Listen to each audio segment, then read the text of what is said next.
Assalamu alaikum. So I'm reading this book, The House of Ibn Kathir. The competition begins by S. N. Jalali. I'm going to continue with that now.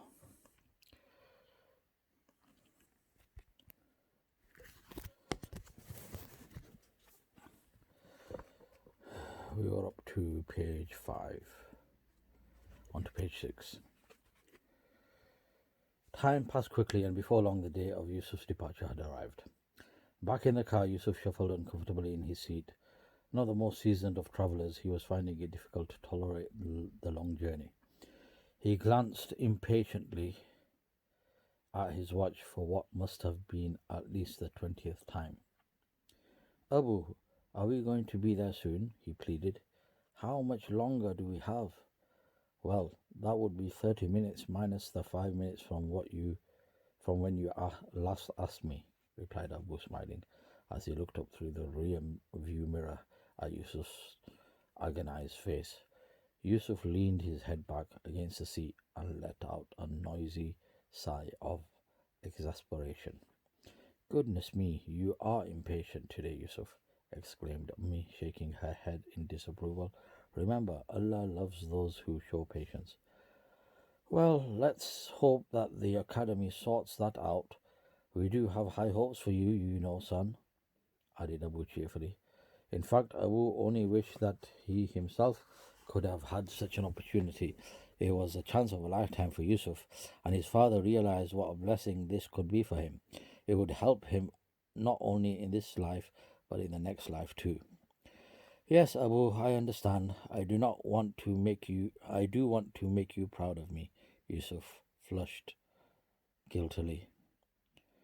Abu glanced again at Yusuf through the mirror, with his bushy right eyebrow arching high, as it did whenever something bothered him. Proud? Yusuf, we are proud of you. But son, it is not for your mother's or my sake that we are sending you there. It is for your own good, to help you to become a better person, inshallah, corrected Abu.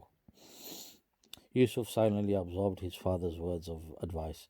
He knew that his father was indeed a wise and good man, and that both his parents always kept his best interests at heart. Despite his young age, he was fully aware of how blessed he was to have such a thoughtful and caring family. His father's kindly tone did much to calm his nerves and helped him to focus on the positives. He tried to reflect upon the adventures that lay ahead of him until Ummi's voice interrupted his thoughts. Yusuf, darling, don't forget about your night bag. I've packed all the things you need for tonight, she said. I can't imagine that the school would expect you to unpack your suitcase straight away, so don't go rummaging around in it for your toothbrush or pajamas, because you won't find them there. She hoped that turning the conversation to a lighter note might help to calm some of Yusuf's nerves. Ummi, like many mothers of 11-year-old sons, knew her beloved only child better than he knew himself. She was confident that with his good nature, friendly sense of humor, and eagerness to study, he would settle down very quickly at the academy. No doubt he would have new friends all around him in no time. She anticipated that his fears of missing home would soon become a distant memory. Just as she finished her sentence, the car slowed its pace. They turned off the main road at the junction for Hastings. Look, exclaimed Abu, pointing into the distance with marked satisfaction. There's Darul Ilm. It seems I was wrong. We are arriving sooner than I expected, and in plenty of time before Zohar prayers. Alhamdulillah. Yusuf leaned forward, squinting from the bright sunshine as he stared out of his window in the direction of his father's finger.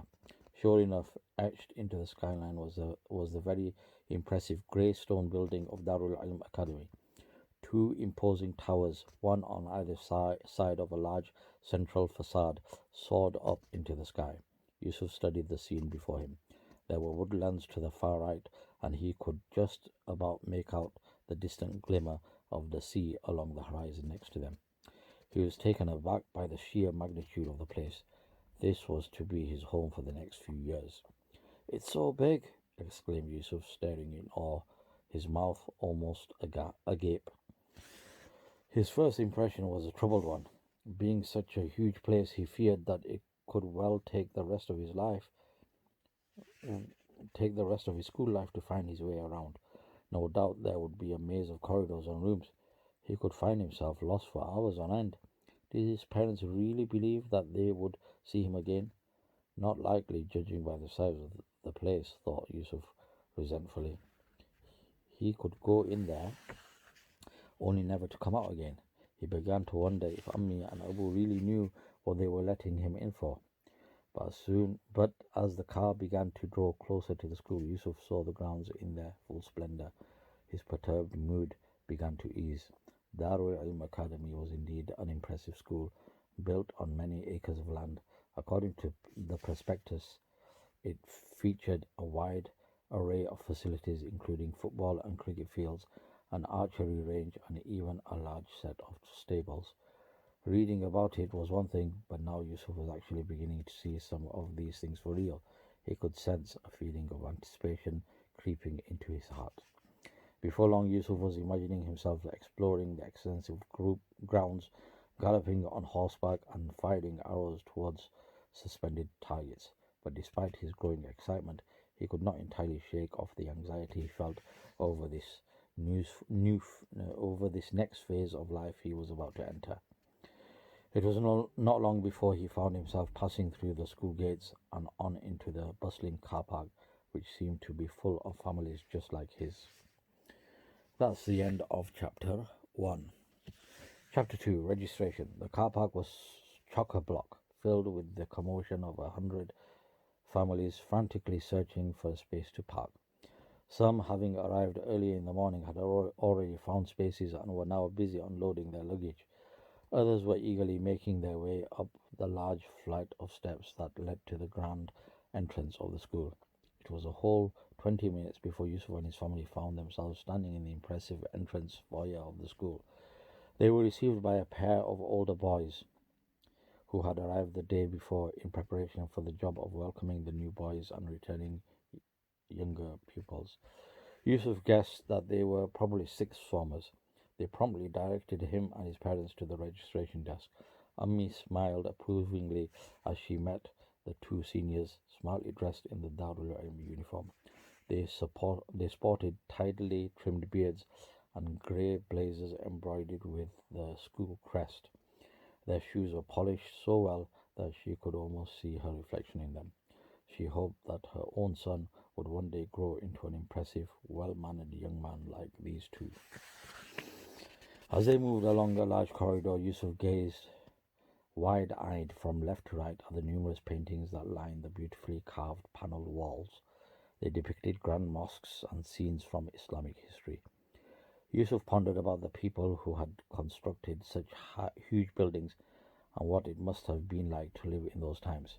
His thoughts were suddenly interrupted as they arrived at the orangery where registration was to take place. "What an odd name for a room," whispered Ummi to Yusuf's father under her breath. One of their two guides overheard the remark and promptly offered to give a full explanation about the origin of the name. The orangery was in fact a huge conservatory-style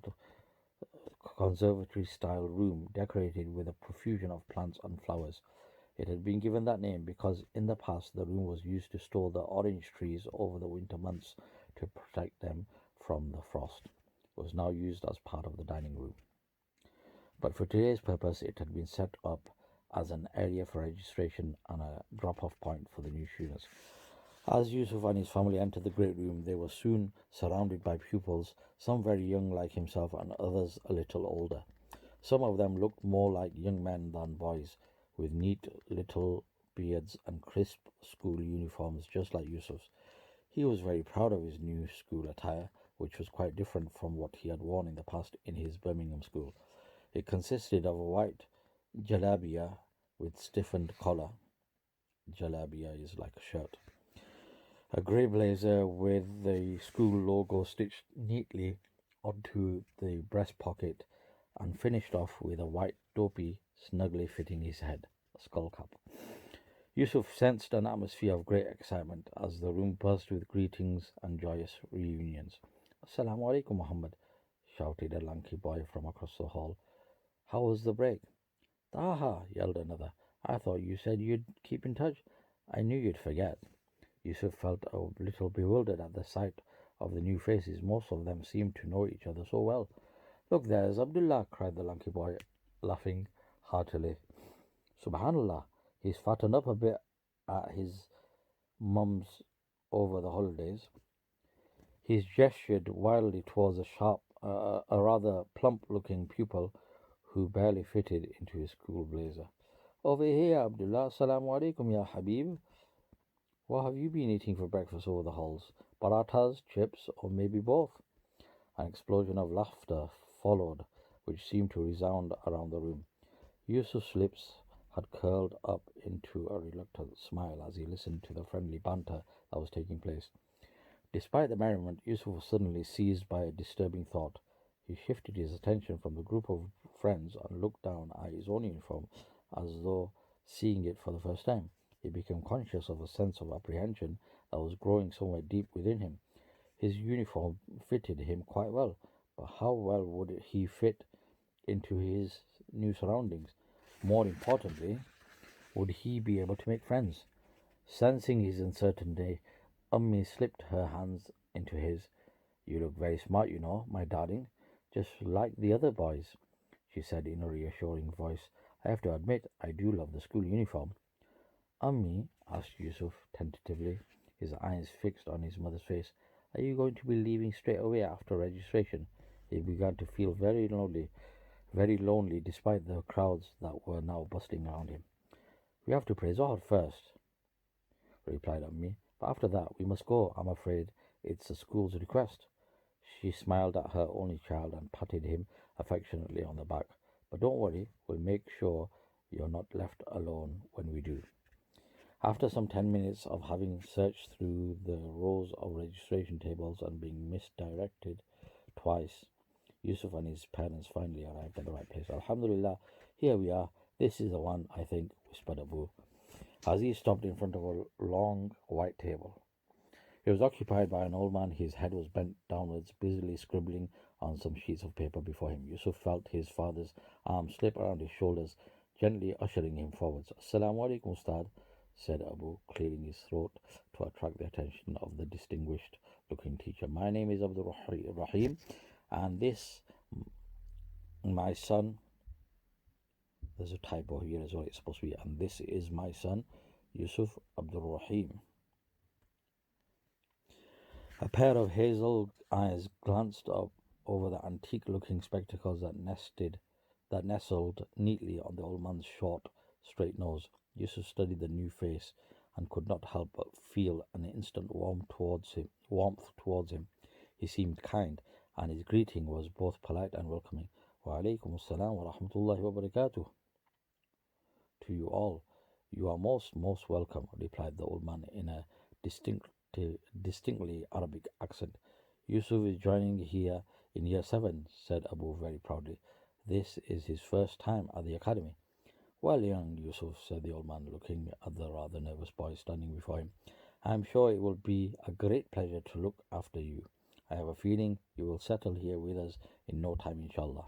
He extended a chubby hand out towards Yusuf's and grasped it with a grip that was so firm Yusuf feared that his knuckles would crack. I am Ustad Ibrahim al-Majd, said the teacher, pausing as he scanned the register that lay open on the table. Naam, yes, here we are, Yusuf Abdul Rahim, year 7. Ustad Ibrahim was wearing a spotless white jalabiya with a crisp grey outer robe. Despite his somewhat surprisingly short stature of 5 foot and 1 inch, the learned-looking man had a remarkable air of dignified authority about him. He smiled at Abu and turned his head, upon which he wore a great white turban, to look thoughtfully down at Yusuf. Ustad Ibrahim had noticed how closely Yusuf was standing to his parents, still tightly holding his mother's hand. Please excuse me 1 second, continued Ustad Ibrahim, sensing that Yusuf was in need of some reassurance. He looked back at the register and then turned his attention towards the crowded room. By now, it was brimming full with families waiting to register their children. After a second or two, he smiled as he spotted the person he was searching for. He raised his right hand into the air, waving it to and fro. Rida, Rida Hussein, come over here, please, he called. Following the direction of Ustad Ibrahim's gaze, Yusuf spotted the figure of a boy of similar age to himself. Rida, the boy in question, turned to bid a quick and cheery farewell to his parents. He then emerged from the crowd and headed briskly in their direction. He was tall, with moosey brown hair, bright eyes, and a stocky build. The young lad was very fast on his feet, and within moments had traversed the great room to arrive beside the newcomers. Ah, Rida, mashallah, I see you've grown another inch over the summer, chuckled Ustad Ibrahim. And I dare say you will be towering over me before long, eh? Rida acknowledged the observation with a beaming smile before turning his attention towards Yusuf, whom he now noted was clearly a new boy. Rida Hussein, this is Yusuf Abdul Rahim, said the teacher. He's one of our new boys. He will be joining your year, and I trust you will help your young brother to settle in, inshallah. If I'm not mistaken, I think Yusuf has had a very long journey. Perhaps you could take him to the food tables for some sandwiches and refreshments while I sort out his enrollment details with his parents. Rida stepped forward and politely extended his hand to greet Yusuf and his father. Assalamu alaikum, Mr. and Mrs. Abdul Rahim. Yusuf, he said enthusiastically, his smile widening. Wa alaikum salam, replied the trio in unison, pleasantly surprised at such a warm reception. Come on, Yusuf, said Rida, confidently, still smiling. We'd better hurry. The 6 swarmers are hungry. I saw a bunch of them heading towards the food court, and when they are hungry, trust me, you don't want to get caught in the stampede. They're like a herd of elephants. You wouldn't believe how quickly they can clear out the grub. With this, Rida grabbed Yusuf by his free arm and pulled him away from his mother's hold. He steered him in the direction of the food counters, which, despite the efforts of the senior boys, was still laden with a range of delicious treats. Ammi and Abu watched the departure of their son with a much anticipated relief. Isn't Ustad Ibrahim cool? Said Rida, full of glee. I hope I have him as a housemaster this year, you know. He is one of the best teachers here, and not at all afraid of having a good laugh. Everyone else is either strict or just too serious for my liking, he complained. Housemaster? Inquired Yusuf, as the pair snaked through the crowds that Rida had so skillfully negotiated earlier. I don't understand. What do you mean? So we'll stop here on page 19, top of page 19. And this is an illustration from that chapter. This is Ustad Ibrahim greeting Yusuf with his parents at his side. So I hope you enjoyed that. I'll carry on. So far, so good. Yeah, quite a good book. Well written. And we look forward to the rest of it.